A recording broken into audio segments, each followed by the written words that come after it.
Graça e paz do Senhor Jesus, eu sou Jefferson Dantas, seja bem-vindo a mais um Bora Ler a Bíblia. Hoje nós vamos ler 1 Coríntios 11, sobre as mulheres e sobre a ceia. Vamos lá, vem comigo estudar a palavra de Deus. Bora ler a Bíblia!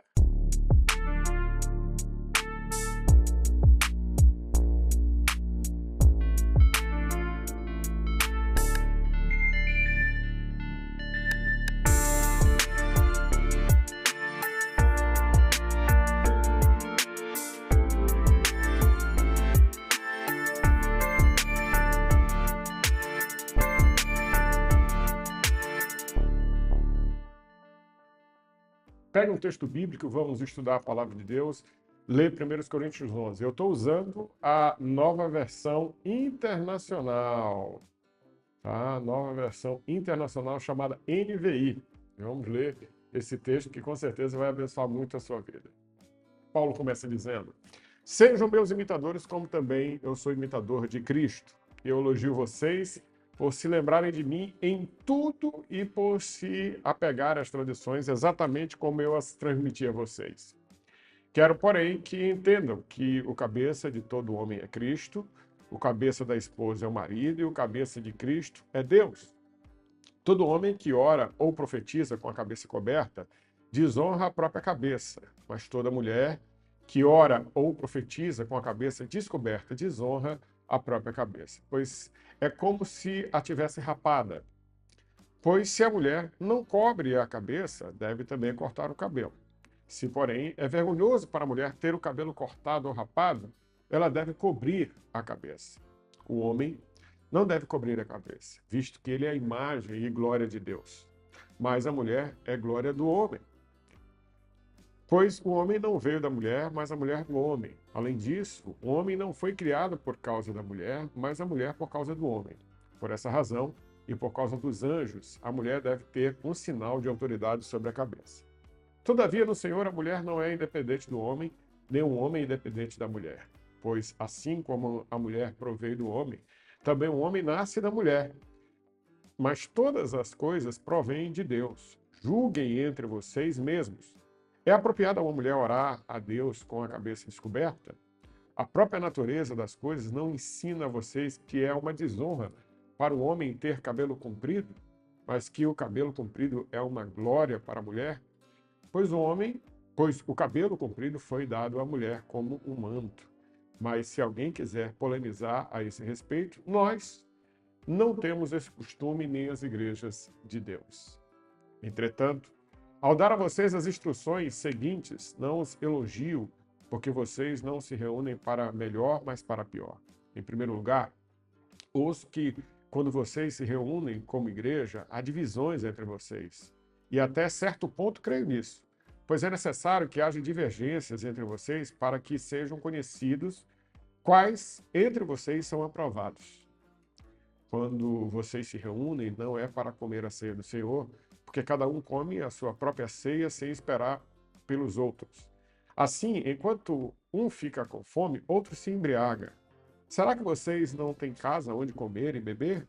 Ou desprezam a igreja de Deus e humilham os que nada têm? Que direi a vocês? Eu os elogiarei por isso? Certamente que não. Porque eu recebi do Senhor o que também os transmiti, o que o Senhor Jesus, na noite em que foi traído, pegou o pão e deu graças. Partiu e disse: isto é meu corpo, dado por vocês, em favor de vocês. Faça isto em memória de mim. Da mesma forma, depois de ter comido o pão, ele pegou o cálice e disse: este cálice é a nova aliança do meu sangue. Faça isto sempre que o beberem em memória de mim. Porque sempre que comerem deste pão e beberem deste cálice, vocês anunciam a morte do Senhor até que ele venha. Portanto, todo aquele que comer o pão ou beber o cálice do Senhor de modo indigno será culpado de pecar contra o corpo e o sangue do Senhor. Examine-se, pois, o homem a si mesmo, e então coma do pão e beba do cálice. Pois quem come e bebe, sem discernir o corpo do Senhor, come e bebe para o seu próprio juízo. Por isso, há entre vocês muitos fracos e doentes, e vários já dormiram. Mas, se examinássemos a nós mesmos, não receberíamos juízo. Contudo, sendo julgados pelo Senhor, somos disciplinados para que não sejamos condenados com o mundo. Portanto, meus irmãos, quando vocês se reunirem para comer, esperem uns pelos outros. Se alguém estiver com fome, come em casa, para que, quando vocês se reunirem, isso não resulte em juízo. Quanto aos demais assuntos, darei as instruções quando visitar vocês. Mais um capítulo lido da Palavra de Deus e mais um texto para a gente explicar. Bom, sobre a questão do véu, eu não vou me deter muito aqui. A gente entende aqui que é uma questão cultural de Corinto, onde havia...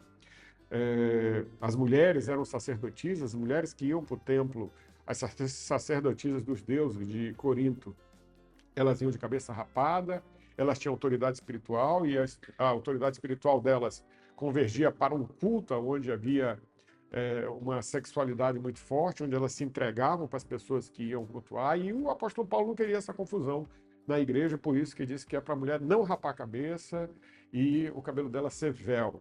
Eu poderia passar um bom tempo explicando isso aqui, mas não é o motivo desse vídeo. Eu não quero que seja o motivo desse vídeo. O motivo desse vídeo aqui é outro, que é mais pertinente e atinente, até porque ele transcende a questão cultural. Ele transcende a questão do véu aqui, que era uma questão de Corinto em si. Ele vem para a ceia do Senhor. Na igreja de Corinto, como em todas as igrejas, havia uma festa, a festa da comunhão, a koinonia. E esta festa é o que nós chamamos hoje, aqui no norte do país, de junta-panela. Todo mundo trazia comida e todo mundo comia, né, nas celebrações, no culto, no templo. E eles faziam essa festa, e no meio dessa festa tinha a ceia do Senhor, o memorial da lembrança do sacrifício de Jesus, do pão, do pão simbolizando o corpo de Cristo, e do vinho simbolizando o sangue de Cristo. Só que a bagunça estava tão generalizada em Corinto com relação a essa festa, as pessoas vinham de casa, comiam antes dos outros, alguns comiam, outros não comiam, e a festa, ao invés de ser uma festa de comunhão, se tornou uma festa de bagunça. A ceia, ao invés de ser um memorial, uma lembrança, um momento de perspectiva de comunhão, virou algo assim que estava trazendo discórdia para a igreja de Corinto. E olhando para isso, o apóstolo Paulo, ele vai organizar, né? Vou dar instruções sobre isso. Não elogios, porque vocês não se reúnem para o melhor, mas para pior. Essa bagunça já tinha chegado aos ouvidos de Paulo e era uma bagunça terrível. Ele diz assim no versículo 18: em primeiro lugar, ouço que quando vocês se reúnem como igreja, há divisões entre vocês, e até certo ponto, creio nisso, pois é necessário que sejam conhecidos entre vocês para serem aprovados, para que haja divergência entre vocês, para que sejam conhecidos quais entre vocês são aprovados. A igreja tem que estar unida, a igreja tem que andar em união. Quem anda em divergência é reprovado, diz o apóstolo Paulo.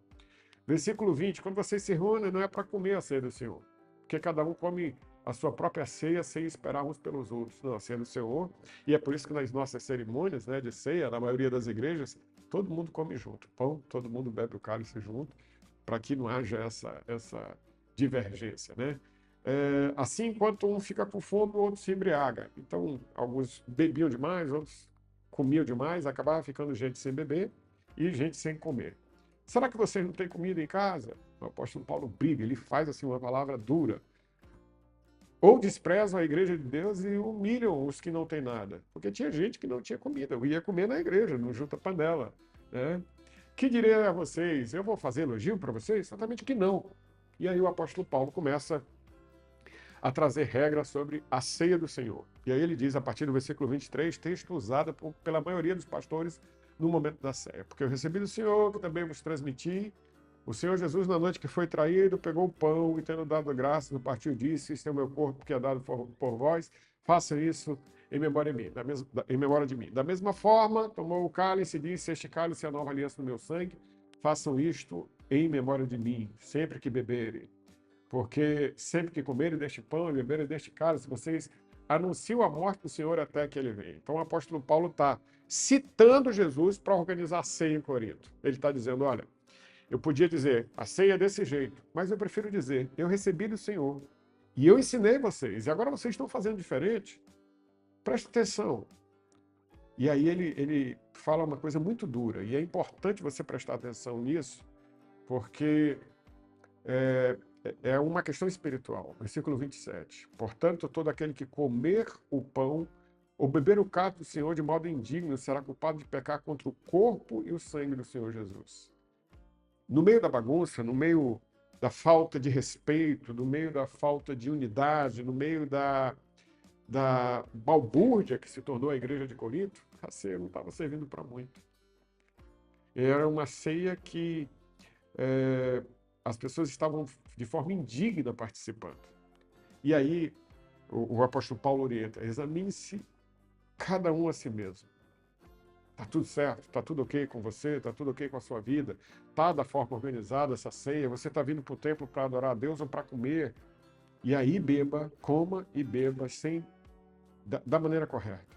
Pois quem come e bebe sem discernir o corpo do Senhor, come e bebe para o seu próprio juízo, para a sua própria condenação.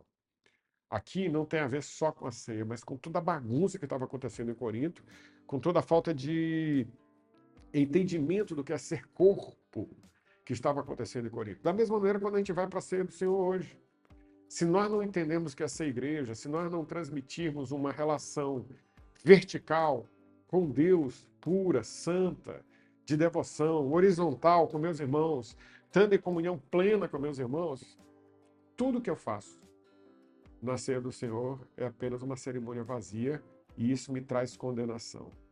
O versículo 29 diz: pois quem come e bebe sem discernir o corpo de Cristo, come e bebe para o seu próprio corpo. Quer dizer, sem entender o que é ser igreja, sem divisões, apenas com amor, apenas com unidade, apenas com união. E aí o apóstolo Paulo encerra com uma palavra duríssima no versículo 30. Por isso, há entre vocês muitos fracos e doentes, e vários já dormiram. E aqui, o apóstolo Paulo está dizendo: há muita gente que não tem discernimento do corpo de Cristo, por isso é fraco espiritualmente, por isso é doente espiritualmente, e por isso alguns já até morreram. Dormiram aqui, alguns já dormem no Senhor, alguns já morreram. E aí ele diz: mas se examinássemos a nós mesmos, não receberíamos juízo.